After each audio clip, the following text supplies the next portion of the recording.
अंबरनाथमधील नामांकित बांधकाम व्यावसायिक विश्वनाथ पनवेलकर यांच्या घराबाहेर अज्ञातांकडून गोळीबार करण्यात आला। त्यामुळे या परिसरात मोठी खळबळ उडाली। दुचाकीवरून आलेल्या दोन हल्लेखोरांनी पनवेलकरांच्या घराच्या दिशेने 2 राऊंड्स झाडले। गोळीबाराची ही सारी घटना सीसीटीव्ही कॅमेऱ्यात रेकॉर्ड झाली आहे। अंबरनाथमधल्या हुतात्मा चौकाजवळ विश्वनाथ पनवेलकर यांचं सीताई सदन हे निवासस्थान आहे। त्यांच्या घराच्या दिशेने झालेल्या गोळीबाराचं कारण अद्याप कळू शकलेलं नाही।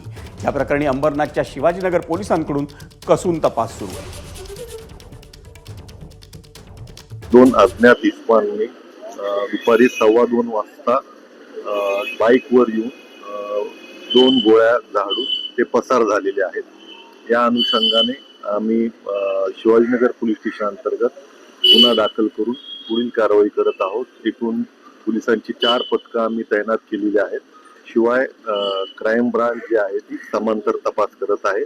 लवकरच या घटनेची उकल होऊन या संदर्भातली सविस्तर माहिती जी आहे ती आम्ही आपल्याला सादर करू। हा गोळीबार म्हणजे माझ्या मते तरी मला जीवेठार मारण्याकरता हा गोळीबार करायचा विचार होता, पण आम्ही काही कारणास्तव हायकोर्टात होतो आणि हायकोर्टातून आम्ही निघणार एवढ्यात आम्हाला फोन आला की असं आपल्या ऑफिसच्या गेटवर फायरिंग झालेली। तर याच्यामध्ये आमचे 2 विषय चालू आहेत। एक चिंचोलीच्या खदानचा एक विषय चालू आहे, त्याच्यामध्ये विघ्नसंतोषी लोक फार आलेली आहेत।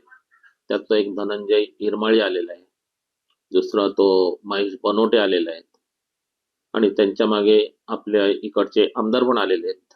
तर या सगळ्या कारणांमुळे हा प्रकार झालेला आहे असं मला वाटते। एबीपी माझा, उघडा डोळे बघा नीट।